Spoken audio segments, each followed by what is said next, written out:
Hi friends, welcome to Sunflower Hill.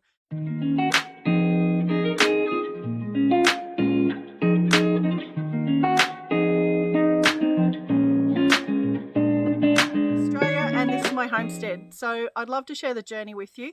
What we're going to do to start off with is a bit of a tour, and you can see my place. Now this is my place 6 years in. I'm a single mum. I've got 3 bloody awesome kids, and I moved here 6 years ago when this place was, it was a tip. It was literally a tip. The rubbish, the previous owner was, yeah, not good. Not good. And this place was in extremely poor condition.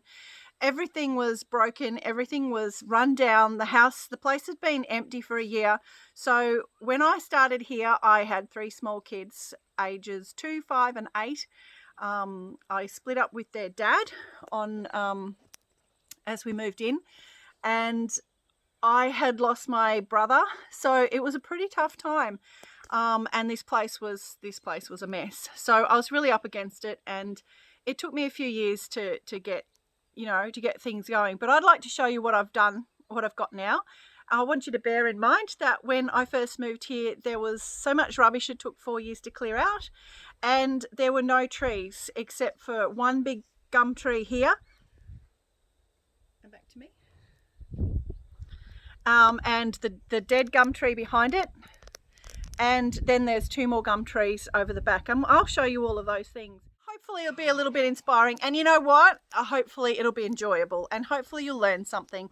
I haven't, I'm not a horticulturist or anything. I've just learned from my mistakes. And boy, I've made lots of mistakes. So there's plenty to learn from. And yeah, I've made plenty of mistakes. There's plenty to learn from. But I've also learned some cool things that hopefully will be of use to you. Now let's go and do this tour before I end up just being a talking mouth like this. Let's go have a look at the place.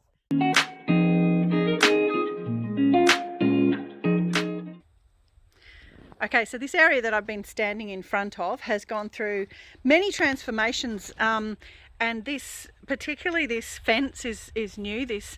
It's just so good.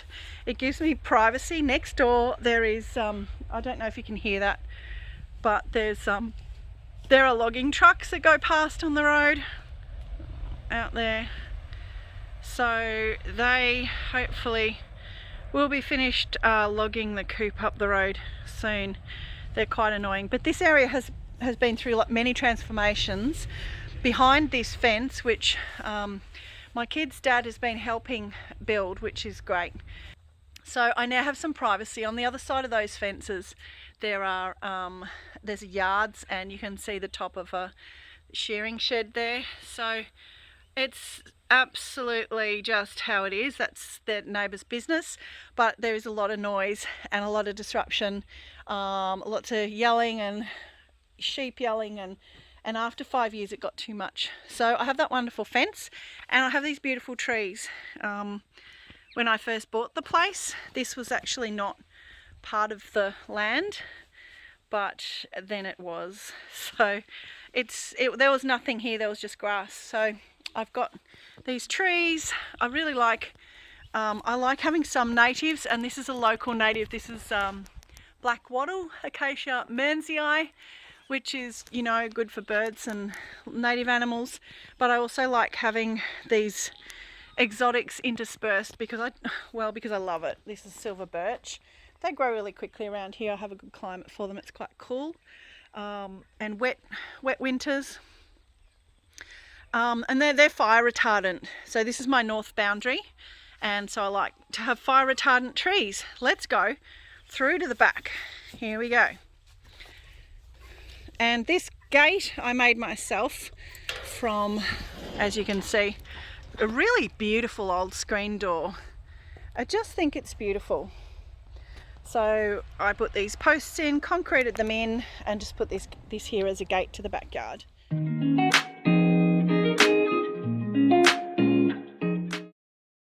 And go. All right, this is another area. Ow! That's a rose. That's a rose. It's a beautiful rose that I planted for my brother, but I stabbed myself in the finger, so maybe my brother's telling me something. Probably not. Anyway, this is part of the backyard. There was nothing here at all. There was, well, there was things. There were things. There was rubbish. When I say rubbish, I mean car parts, bits of engines, bits off the bus, wheels. I'm saying all the car things. There was a washing line that was just chucked on the ground. There was things, mechanical things and broken things. There was mowers. There were 4 or 5 ride-on mowers. There were stereos. I can't convey the stuff that was here. I couldn't get into any of the sheds or the bus, and we're going to go and look at the bus in a minute. But this here is now a garden. We have shade. The kids can sit here. There's, you know, a chair and there's a table, and it's so nice. So I'm going to relieve my poor son's aching arm and take the camera back, and we'll have a quick look around here. This is a mixture of food trees. So there's fruit trees and just shade. So this area is food, but also things to make us feel happy and enjoy our space, and that's really important. You know, I was very focused on just having food in my gardens and just practical things, food or medicine or, you know, useful things. But you know what? It's actually useful to feel happy and to enjoy your space. The, you know, mental health benefits of gardens are massive. Yes. So, exactly. So let's have a look around.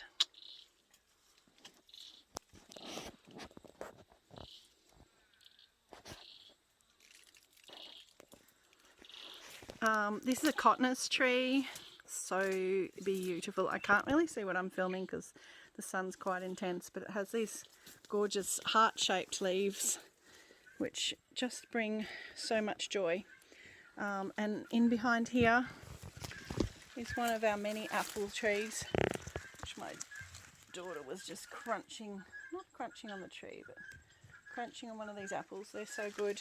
I've done a separate video on these, which have edible fruit.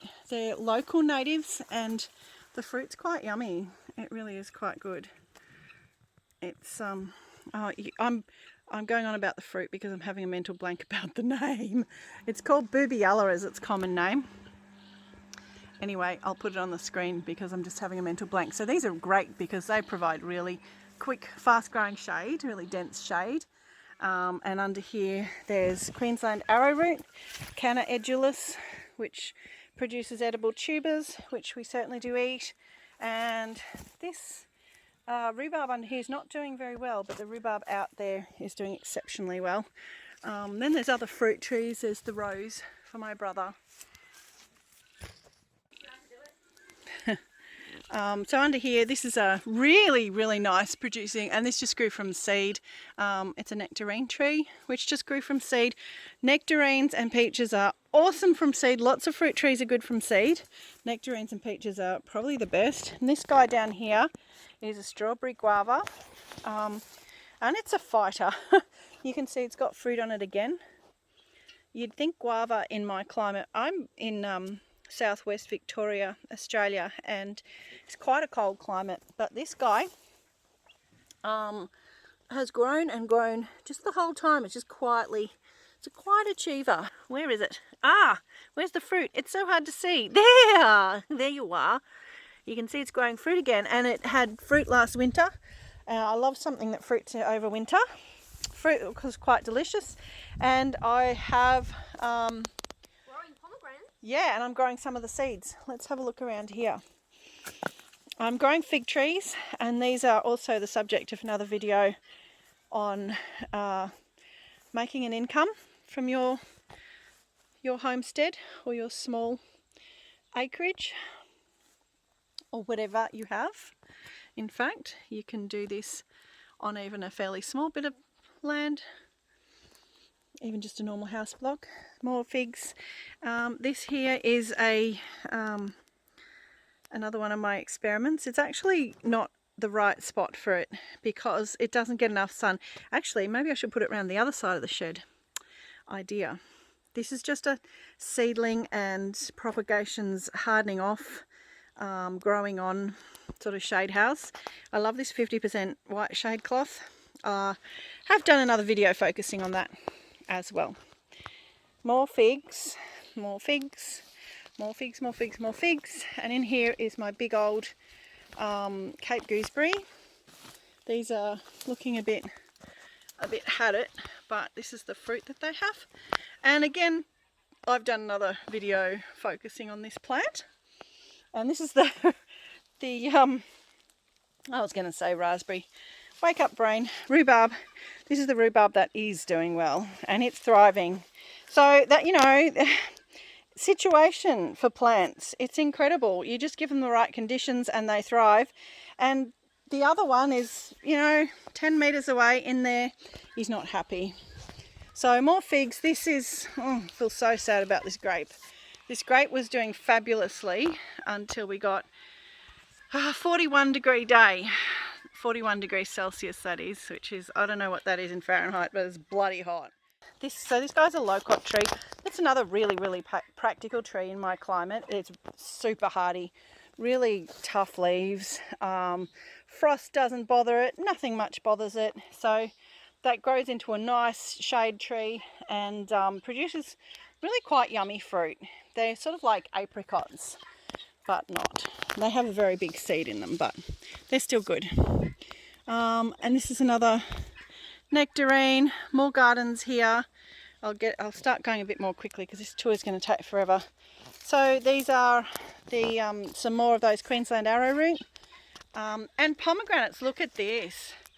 First year, these pomegranates are producing fruit. I grew these from cuttings. And we've got another pomegranate tree over there. We have, and I'll bring the camera around and show everyone that one too. So yeah, I grew these from cuttings, oh gosh, before we moved here. 7 years ago, reckon? Yeah. Yep. And they have only just grown because I got rid of the weeds, because I've done a massive amount of work on these garden beds. They weren't like this, they were feral. Over the last 2 years, putting down wood chips and getting rid of the competing grass has made the most profound difference. Here's some comfrey. Comfreys are great. Oh, and flies mating. Hi guys, get a room. That's delightful. I'll just go down here. Oh goodness, flies. There's lots of flies mating. Oh, that's charming. Small prize for the first person to spot both pairs of flies mating. How delightful. Comfrey is an excellent companion plant because it goes down, its roots are very big and go down quite deep and pull up minerals from the soil. And then if you compost this, they're also really good fodder plants for animals, and they have amazing healing properties. I have tried them out with cat. I have tried it, and yeah, it's amazing for healing wounds. It knits wounds together about 3 times as fast as without it, so it's good stuff. Symphytum officinalis.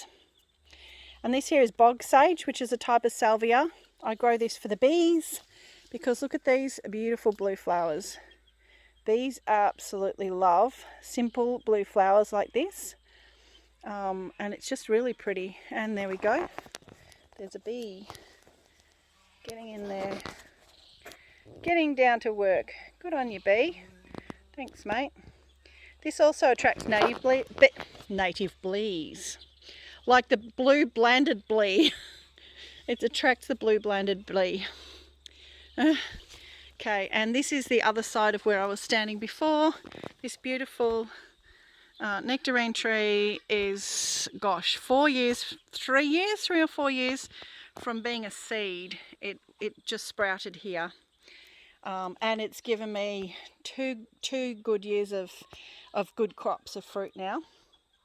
This is a magnolia, another example of making your soul happy because I just love these. The smell of these flowers. It's working on a new flower. It doesn't look too flash. Might have had either sunburn or the opposite, too much water, because we have had a bit of rain, but We haven't had that much rain, I'd say sunburn. Little spider's made its home under here. Oh, under there. You can see in there. I like spiders, they're very helpful. And then this is just a native, again, that attracts honey eaters. And under here, this is and this is the one that's doing least well. I'm not sure why I'm showing you this one. But this is a gooseberry, so not a Cape gooseberry like the other plant I just showed you, which is actually a completely different species. Again, hence common names are problematic, but this is an actual gooseberry. Completely different plant, completely different fruit. The birds also like these. Those are seeds at the moment, but when they're in flower, they're beautiful red flowers, stunning, and they attract the native honey eaters. And I've chosen today to film because it's a beautiful day. It's lovely and sunny, but then of course you've also got the sun kind of making it hard to see. And this is a Banksia, absolutely stunning, another native plant which also attracts pollinators. And another apple. This tree was really struggling. Again, another one that's massively benefited from just mulch. I cannot stress enough how important it is to mulch heavily around fruit trees. They really, really appreciate it. And suddenly, from a tree that produced nothing to this, you know, and it had a lot more fruit on it than this, but these apples are spectacular and they taste so good. Then we'll come around here. This is I keep wanting to say copper. It's not copper. Bronze fennel. Bronze fennel. It's in seed at the moment. It's quite pretty. Quite a pretty plant. There you go. This is one where you use the seeds and the leaves, but it doesn't grow. And my son was eating it before. It's really beautiful, but it doesn't grow a big bulb at the bottom like some of the other fennel. This is my favourite apple tree because I love Golden Delicious, and this tree is an absolute trooper. I do pick a lot of the baby apples off it because it produces fruit at the expense of the tree itself. So it's an amazing fruiter. And I mean, look at these. It's just so beautiful. Look at that gorgeous apple. Absolutely beautiful. And it's just so hard I should probably pick all the fruit off for a couple of seasons and let the tree get ahead, but I just can't bring myself to do it. Look at them, aren't they beautiful? This one was the opposite. It was growing. It's quite a big tree. These have only been in a few years, and it was growing and growing with zero fruit. So last winter I gave it a hard prune, sorry tree, and that has kind of pushed it into producing fruit. So now we've got these beautiful fruit on it, all really big, juicy, nice apples, you know. So that's good. Over here there's another smaller bed, and this one needs fixing up. Haven't got to this one yet, but it's got some cottonus in it, which is so pretty. I think I called that other plant cottonus. It's not. I'll write on the screen what it is actually called. It's not cottonus. And under here there's a few fruit trees. There's this apple tree which produces, it's a what's it called? My favourite kind of apple anyway. I'll write it on the screen. I do know it. I'm tired. I'm having a mental fart, a brain fart day. So I love these apples, and you're probably yelling at the screen, it's a Fuji, it's a Fuji, and my brain just suddenly said it's a Fuji. So there's a lot of good plants in here, but it's a bit feral. Again, another salvia, absolutely gorgeous, and the bees love these blue and purple simple flowers. Some of the best things to plant to attract bees. And this is a buddleia, which also attracts pollinators, known as a butterfly bush because it attracts butterflies. This didn't like summer very much, didn't get as much water as it should have, but it's springing back to life now. There's a butterfly. It's not my favourite butterfly. Now, shall we go around here, do you reckon? This bit next? It's a kid's cubby house, isn't it? Yeah. You still use that? Sometimes. Sometimes. Did you use it more? Yeah, definitely. Apples, cubby. And you can probably hear the neighbours are doing something next door. They probably think I'm mad walking around talking to my phone, but oh well. This area here is a round, what I call the round garden. You can't see it all that it's round, but it kind of is in a weird sort of wobbly way. It's kind of round. And finally some of these trees, some of these aces are starting to grow. I found them really, really slow to establish here. Such beautiful trees. And I would like to have a lot more of them, but because they've been so slow to establish, I, sort of stopped after the first lot of planting. But all these trees I have grown as well. All these black wattles. The black wattles are great here. They're fantastic pioneers. So I've used them to create shade, wind protection, shelter. And then that's allowed other trees like this, also a self-seeded guy, nectarine. There's another different type of fig under here, more a sort of wild type, bushy type of fig. Trees here. This still has guards on it because I use the geese to keep the grass down up here. And here's another rose that I planted for my brother, which is flowering. Beautiful. I think it keeps people in your life a little bit if you plant trees for them. I think, for me anyway, it does. Helps me think about him and not think about that he's gone, but think about that he was here and in my life, and he's still in my mind and my heart. I need to plant things for my dad who died recently as well, but you're ready when you're ready. I'm not quite ready for that yet. This is an apricot tree, and I just think that looks really pretty against the sky. These trees here, I'm not keen on planting eucalypts here. However, these trees are Eucalyptus cinerea, and I actually had a bit of a business doing eco-printing and natural dyes, and cinerea produces probably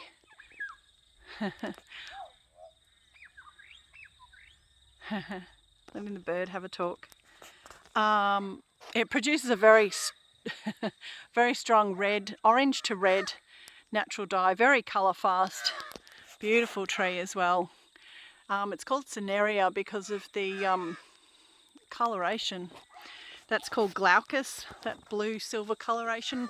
When you see that on a plant, when its leaves are that blue silver, that's called glaucus coloration. It's very, very pretty. And there's another princess one over there, something princess. Apple tree. So this is one of about a dozen or so apple trees that were given to me by a kind friend. And they're all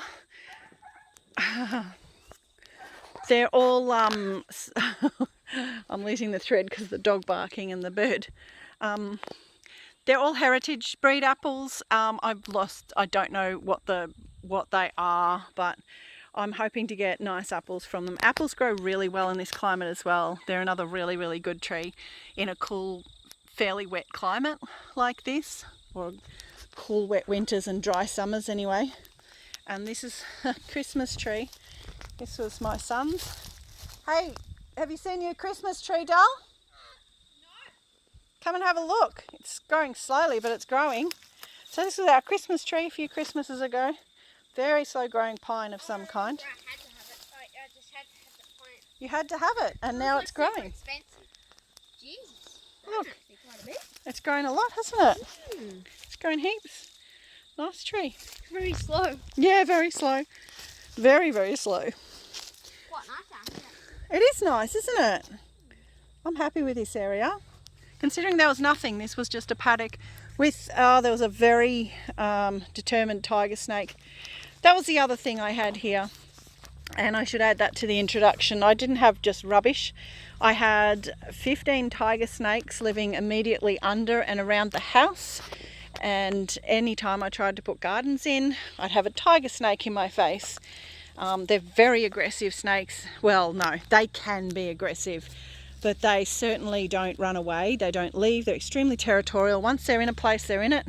That's it. They ain't going nowhere. It doesn't matter how much noise you make or how much fuss you make, or other snakes will move along, but they won't. That issue has been dealt with. This stuff is pig face. It's a Satisfying to break up. satisfying to break up. Yeah, you can probably hear my neighbour now yelling.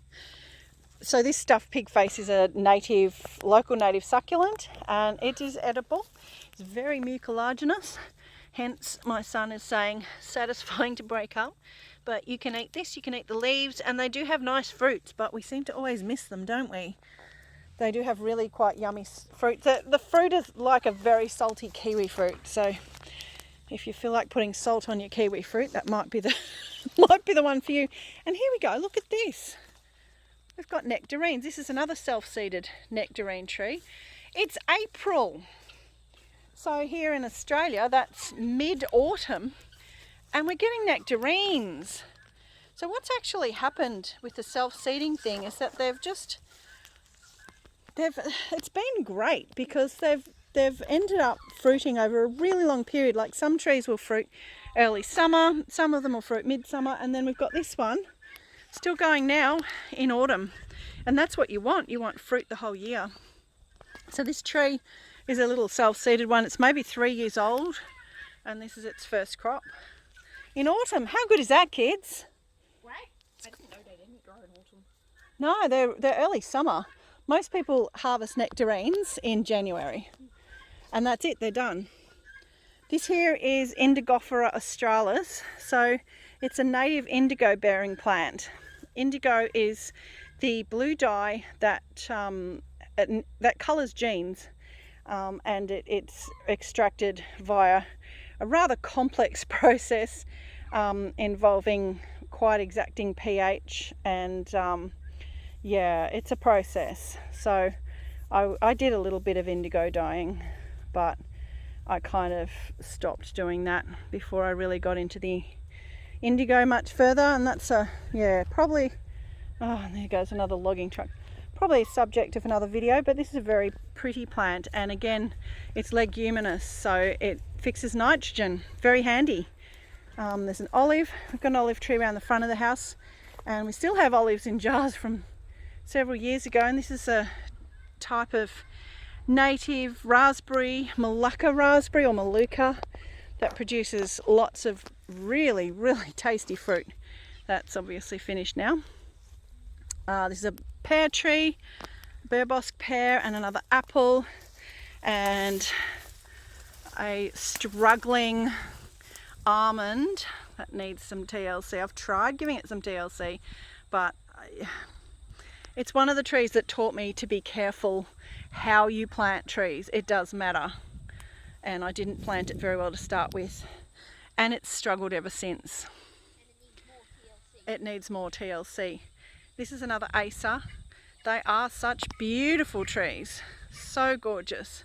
But again, this has been in 5 years, and it's only this big, whereas this has been in, I don't know, a lot less, and it's huge. So yeah, the Acers take a while to establish up, but it's doing all right now.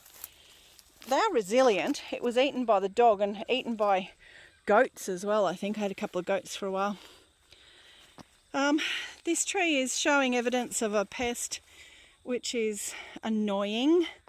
It's the larvae of sawflies, and it's this focus camera. Where is it? It's this awful little slimy fellow here. The colloquial name is cherry slugs. There he is.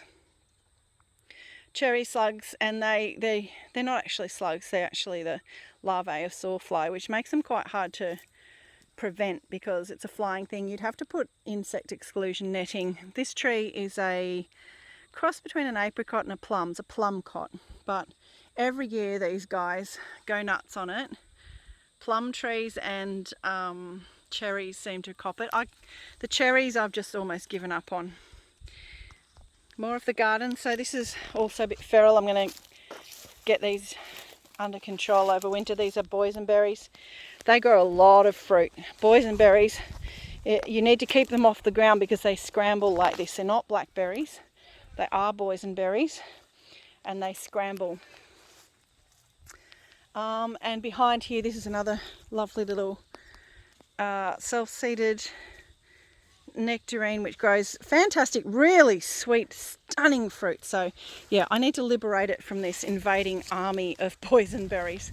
And this here is a josterberry, which doesn't look much right now, but it had, oh, what's going on here? Okay, that looks like some kind of mildew. Anyway, usually these things fix themselves, to be quite honest, but I'll keep an eye on that. And this had amazing, that's had fruit on it over summer too. I suspect it's because it's just turning to autumn, and the mildew tends to take over a few things once you get into autumn. So that's the round garden.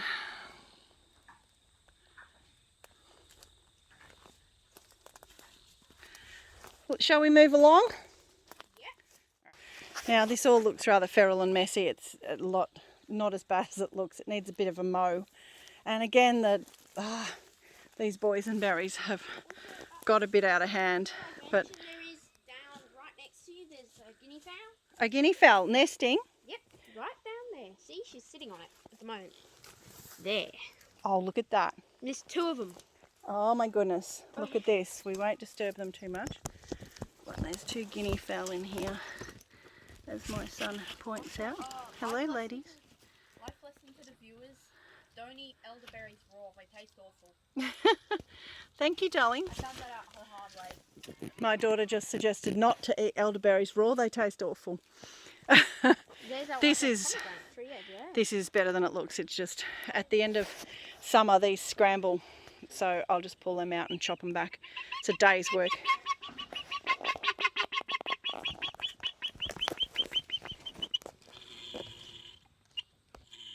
I think that was guinea fowl for piss off and leave our nests alone. So we'll move on. There's some more self-seeded nectarines here, which also fruit pretty well. And also later in the season, which is fabulous. And this here is native mint, river mint. Great stuff. It's beautiful. It's very minty, and yeah, I like to grow native things wherever I can. All right. And that's that garden at the back garden that we started in. Tree. And now we have the bus. And you know what I'm going to do? I'm going to hand the video over to my son and let him give you a tour of his garden. Yeah. While I go to the loo. Okay. There you go. All right, you take the viewers on a tour. Well, here is our older sister, my older sister's garden here. Got some wormwood, and I believe that is chives. Strawberries in there. Some mint. And she's already produced quite a few tomatoes, which is quite nice. It's different. Yeah. Directly next to hers is my garden. Jeez. Yeah. It's kind of overgrown by tomatoes at the moment. I need to stake them up. I have got potatoes in there somewhere. Potatoes, they kind of look similar to tomatoes. So again, here's a cat with a cold. Cat.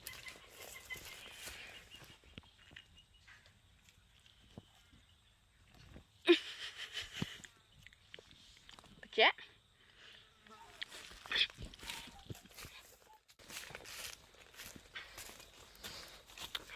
Here is a big patch of strawberries. I'm not sure if you can see that.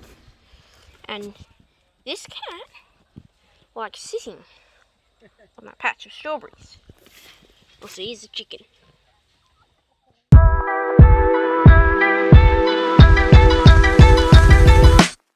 Hi friends, that got a little bit long. I got a bit overexcited showing you my place. I've really appreciated your company, wandering around and having a look at everything. It's been fantastic and I enjoyed it so much that we just kept going and going and going, and it's taken me a few months to edit all of that footage. So what we're going to do is just chop it off here and come back in part 2. So I really hope to see you in part 2, and for all the other videos I've got planned. I've got so many, I've got lots of raw footage. I'll get that up shortly, but let's just have a little break now, go and have a little wander around, a cup of tea, a sandwich, bit of toast. Just could go on and on about all the snacks you could have, but have a bit of a rest and then come back and we'll do part 2 in a minute. Alright, so it's hooroo from me here at Sunflower Hill. Thank you so much for joining us, and it's hooroo from the cat.